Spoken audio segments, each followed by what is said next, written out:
Ann Coulter cannot seem to make up her mind about where she stands on Donald Trump. You know, just a few years ago, she actually wrote a book that seemingly was written overnight, In Trump We Trust, because she was certain that Donald Trump was coming to Washington, D.C. to enact all these horribly racist conservative policies, and she was going to be right there with him the entire way. And then, over the last 2 years, there's been this roller coaster ride with Ann Coulter and Donald Trump. Every time he says we're going to build the wall, she starts salivating and swooning over sweet, sweet Donald, who's doing exactly what he promised. And then every time he backs off that, she's calling for his head to roll because she hates him so much and thinks he's a horrible human being who's conned us all. Well, one of those Ann Coulters is actually right. But it's not the one who's swooning over Trump. It's the one who admits that he is a con man willing to say whatever it takes to get elected. And Ann Coulter is one of those people who actually got conned.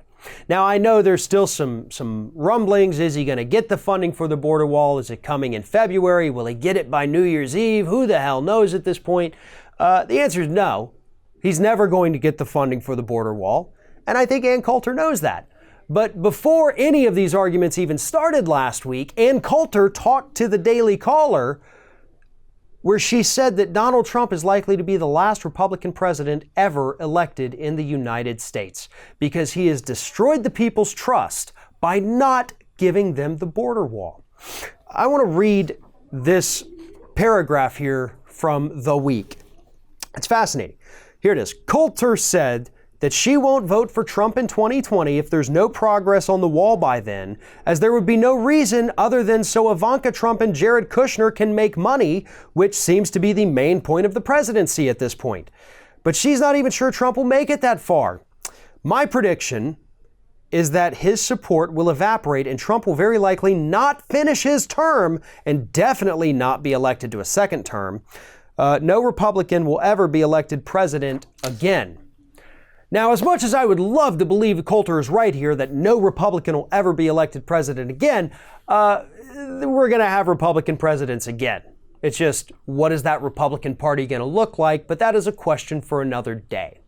What I find so fascinating about this is Coulter's, again, the roller coaster. She loves him, she hates him, she thinks he's great, she thinks he's awful, and all of it centers around the border wall. Coulter understands the Republican base in a way that Donald Trump never can.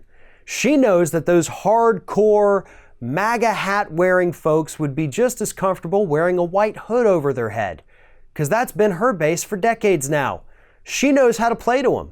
She knows that they get pissed off when Trump says, well, maybe I'll get the border wall funding in 3 months. They go crazy. And she jumps out there in front of the crazy so that it looks like all the crazies are following her. And they're just dumb enough to do it. They're just waiting for the leader, and Ann Coulter always swoops in like some kind of demented superhero at the last second to say, come with me, racists. I will protect you. That's Ann Coulter, and that's what she's doing. At the end of the day, her saying, I'm not going to vote for him in 2020, it doesn't matter if the border wall never materializes. Ann Coulter will vote for Donald Trump in 2020 if he is the Republican nominee. She would sooner die than vote for a Democrat or not vote. We know this. But what she's doing is she's playing that base, getting them riled up so that they force Donald Trump to go out there and push for this wall. A wall that is likely to signify the end of his administration. Because the harder he pushes for it, the harder people like Coulter make him push for it, the more he alienates normal people within the Republican Party. Because yes, there are some normal people in the Republican Party. They're getting turned off by this.